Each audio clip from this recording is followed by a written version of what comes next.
উপস্থিতি, আজকে আমার মূল আলোচনার বিষয় হচ্ছে সালাত আল্লাহ রাব্বুল আলামিনের কাছে কতটা গুরুত্বপূর্ণ।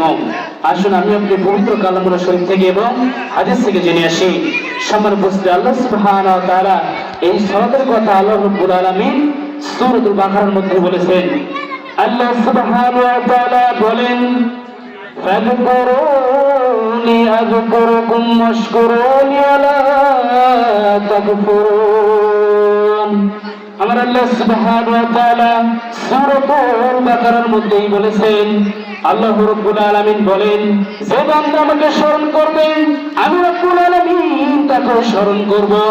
সে বান্দা আমার প্রতি কৃতজ্ঞতা প্রকাশ করবে, আমি রাব্বুল আলামিনের প্রতি তার অকৃতজ্ঞ হই না।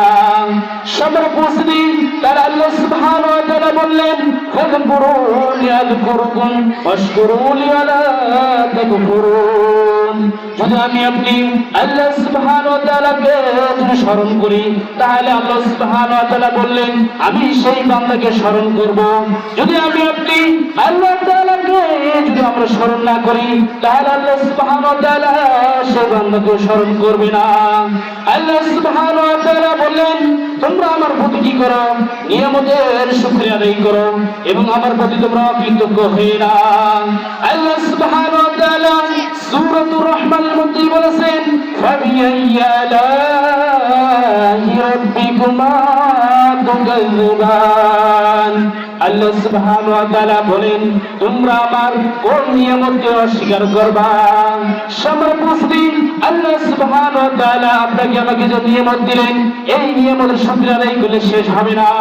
কারণ আল্লাহ সুবহানাহু ওয়া তাআলা সূরাতুর রহমানের মধ্যে একটা আয়াতের পরে আরেকটা আয়াতের মধ্যেই আল্লাহ সুবহানাহু ওয়া তাআলা বলেছেন। এজন্য সম্মানিত উপস্থিতি, আল্লাহ সুবহানাহু ওয়া তাআলা বলেন, ইয়া আইয়ুহাল্লাযীনা আমানু ইসতাঈনু বিস-সাবরি ওয়াস-সালাহ। আল্লাহ সুবহানাহু ওয়া তাআলা বলেন, ও হে মুমিনগণ, তোমরা কি করো? ধৈর্য এবং সালাতের মাধ্যমে আমি রব্বুল আলামিনকে চাও। সম্মানিত উপস্থিতি, আল্লাহ সুবহানাহু ওয়া তাআলা বললেন, এই দুইটা গুণ যে বান্দা বান্দির মধ্যে থাকবে, আল্লাহ সুবহানাহু ওয়া তাআলা বলেন, ইন্নাল্লাহা মা'আস-সাবিরিন। আমি রব্বুল আলামিন নিশ্চয়ই আমি ধৈর্যশীল বান্দাদের মধ্যে আছি। সম্মানিত উপস্থিতি, আমি আপনি খেয়াল করতে পারেন, আল্লাহ সুবহানাহু ওয়া তাআলা আপনাকে আমাকে ধৈর্যের মাধ্যমে পরীক্ষা দিতে পারবেন। বিভিন্ন বালামত মুসিবত দিয়ে আপনাকে আমাকে পরীক্ষার মধ্যে ফেলবেন এবং আল্লাহ তাআলা সেই বান্দার মধ্যে ধৈর্যের পরীক্ষা নেবে।